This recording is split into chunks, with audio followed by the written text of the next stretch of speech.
Hello, violin shoppers. We're going to talk today about how to go about purchasing a violin. I'm only talking about the violin today, not a bow or a case. We're just going to deal with the violin. And we're going to establish some parameters. We're going to talk about what you need to do to prepare before you go. We're going to talk about the criteria that you'll need to pick out a violin, the process, and then we'll wind it up at the end. So, for our parameters, we are going to establish that you will be going to a reputable violin shop. I'm not going to be talking about working with Craigslist or eBay or the newspaper today. We're just going to be dealing with a reputable violin shop. If you don't have a violin shop near where you live, it's always fun to travel. Also, nowadays, many violin shops will mail you instruments, so you can do this process in your own home. So, number one, we're using a violin shop. Number two, I'm going to limit this conversation to full-size instruments, not fractional size, between the range of $800 and $10,000. We're going to talk about what to do to prepare next. You will need to go into a violin shop having a very clear budget in mind. If you can spend $3,000 on a violin, great. Just know that and come into this knowing what your limit is. The second thing you're going to need to do to prepare is you're going to have a scale that you can play that covers all four strings, because we want to hear how all four strings sound on the violin. You'll also need to have a piece of music prepared that exhibits the widest range of ability that you have at this time. For example, we want to hear some fast passages, some slow passages. We'd like to hear something legato, something staccato. We want to hear how low you can play on the violin and how high you can play on the violin. So we want to demonstrate your widest range. So, once again, to prepare, you will need to know what your budget is, have a scale ready to play, and a piece of music ready to play. Next, we're going to talk about criteria. Tone, playability, condition, and age. Let's take care of condition and age first, because they're easy. You're working through a reputable violin store, so I would like to assume that their violins are in tip-top shape. If they're not, maybe you need to go to another violin store. So let's just assume the condition is handled. Age. When you're looking for violins between $800 and $10,000, I don't think that age is going to be a reason to qualify or disqualify a violin.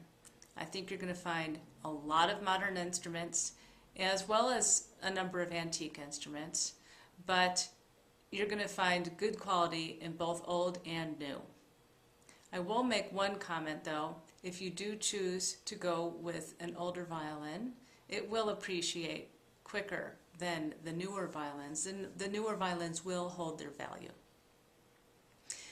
Tone and playability are going to be the most involved part of your process in picking out a violin. So tone is, what does the violin sound like? What is the voice of the violin? What we're looking for is an open, clear, ringing tone that has a nice depth to it. It's not too bright, it's not too dark. It has a nice mixture of bright and dark. If it's too dark, you'll know it sounds like a viola. If it's too bright, you'll know it'll sound irritating and edgy. The openness of the sound, we don't want it to sound stuffy or nasal, or as if someone has their hand over their mouth when they're talking. It could sound muffled. Lastly, I'm just going to repeat again. Open, clear, beautiful sound that has a nice tone, nice, not too dark, not too bright, but in the middle. Playability. We all know what that is. If you've shopped for skis, for a car, for a bicycle, how does the violin react to you? Does it do what you ask it? Or is it slow to speak? Is it fun to play? Is it perky? Does it respond to your fast fingers or your fast bow? Or is it not reacting to what you're asking it to do?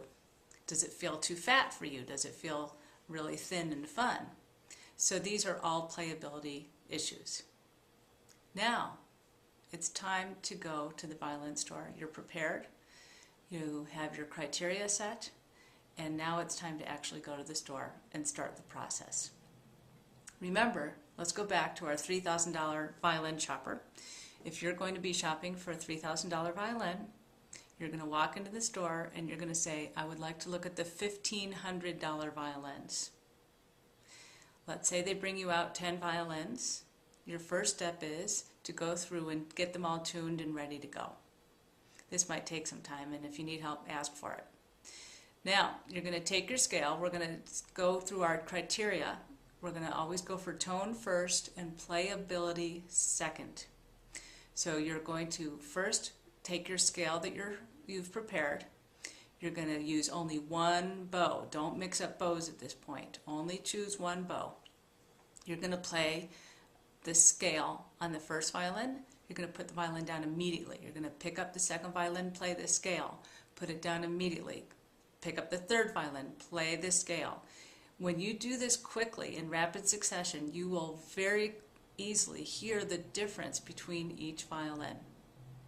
You'll hear some are going to sound scratchy, some are going to sound smooth, some will sound deep and dark, some will sound edgy and bright, some will sound beautiful. All over the place. You're going to have as many different sounds as you are human voices that are possible. So you will begin exploring all of the sounds of these violins with the scale.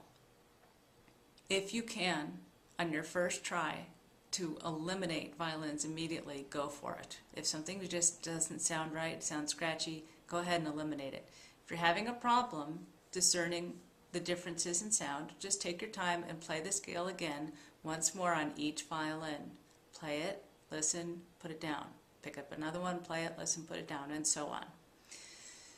Once you've finished with your scale on all the violins and you've eliminated what you could, then it's time to we're still talking about tone here. What does the violin sound like?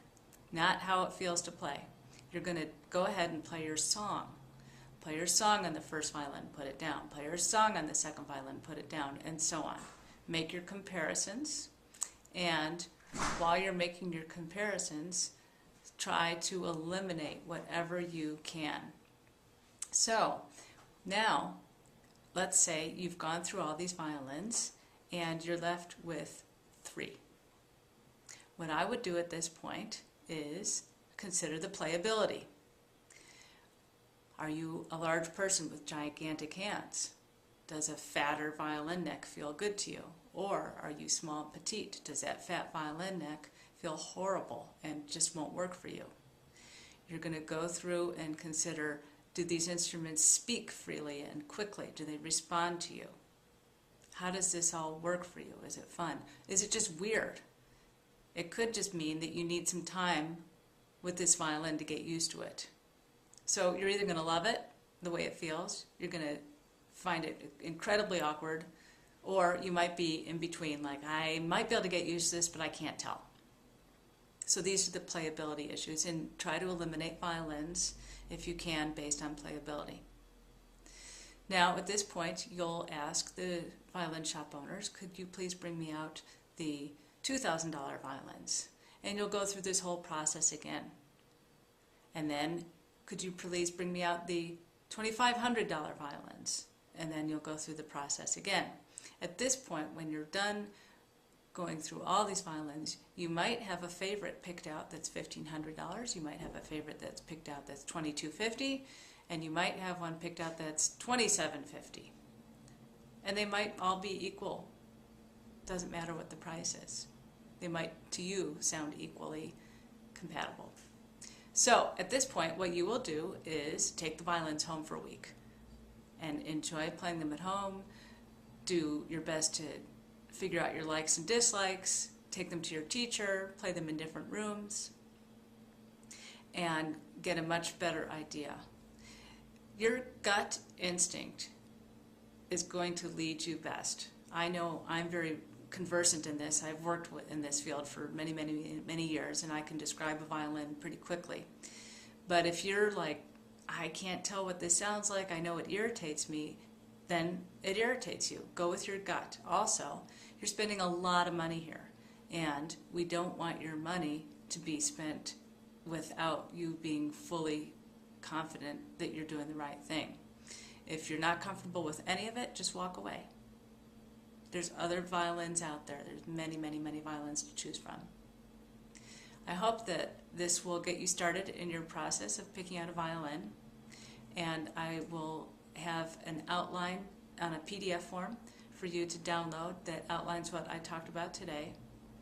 And I will continue this series talking about how to pick out a bow next. Thanks for visiting, and have a great day.